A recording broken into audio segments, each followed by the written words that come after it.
beautiful Barbados.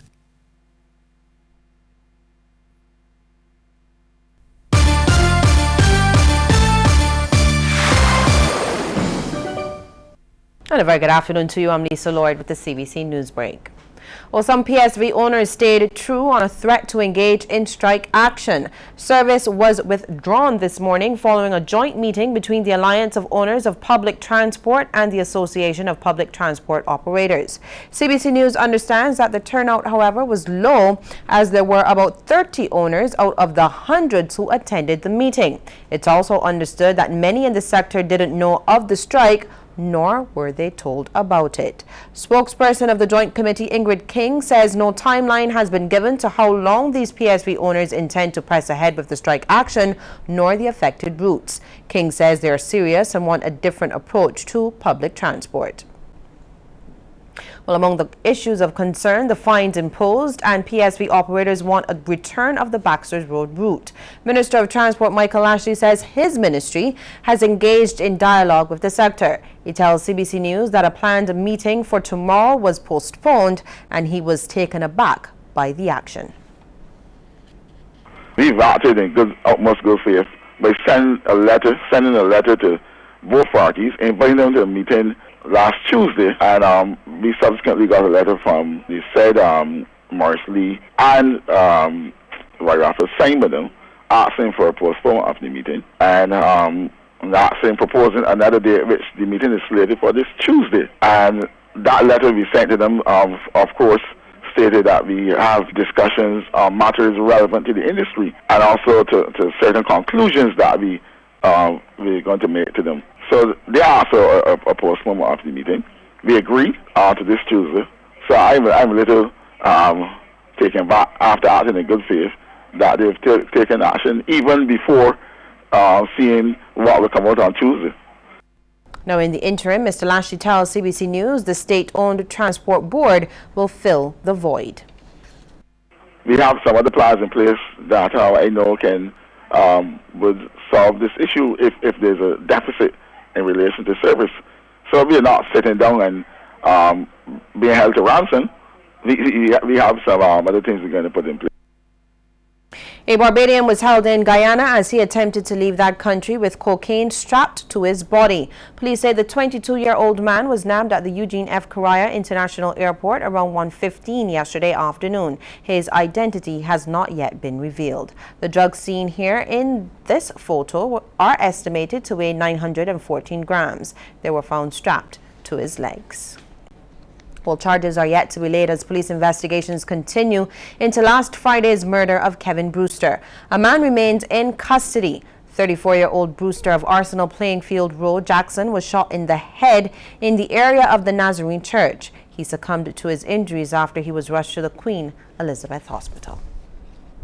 Well, teaching conflict resolution at an early stage could play a role in reducing the island's homicide rate. This is according to Director of the Criminal Justice Research Unit, Cheryl Willoughby. Speaking at the Mount Zion Church in St. James, Ms. Willoughby said the unit has noticed a growing link between homicides and conflicts on the island.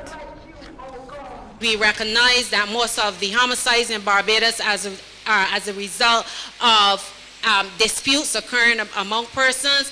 They are not predatory in nature, where persons are hiding in the dark and committing these offenses, but rather persons are not able to resolve basic conflict situations. And so we have determined that we need to target our children early in schools to give them the necessary skills that they need in order for them to be able, in a rational way, to resolve differences that they have. Ms. Willoughby also encouraged Mount Zion and other churches to voice their opinions on the issue of decriminalizing marijuana. I believe that the church must be heard. A survey conducted by the Department of Marijuana indicates that it is a threat to our young men. Right now, we have the 20 to 29 age group, followed by the 30 to 39 age group that is at serious risk Also, when we look at this demographic, we also recognize that these are the ones who are also incarcerated. And this problem did not start at 20 and 30, but it started from when these young men were very young. Well, the Ministry of Health is getting tough with persons who indiscriminately dump and create breeding sites for mosquitoes. Senior Environmental Health Officer Maurice Gaskin says this has become a national problem, which the ministry is not leaving to chance.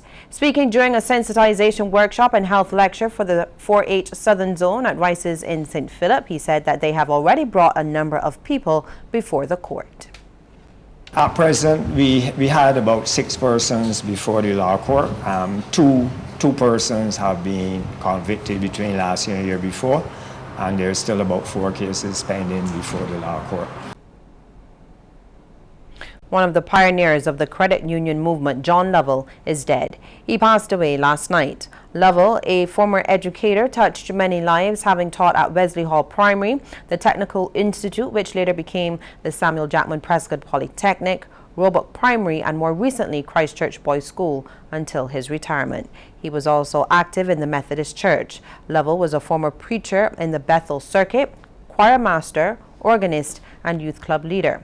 Another accomplishment he will forever be remembered for is the Barbados Teachers Cooperative Credit Union.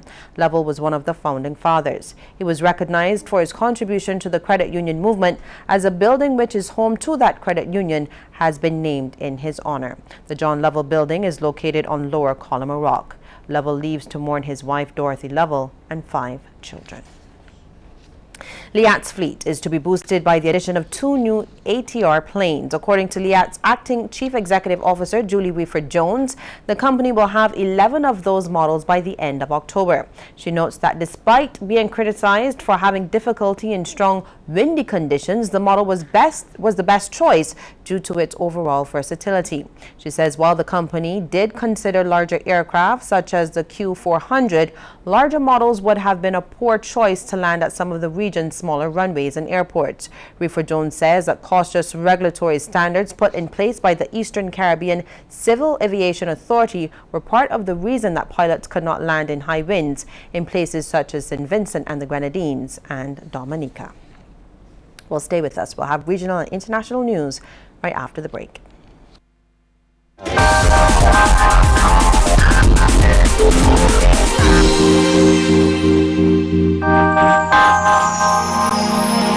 I believe that the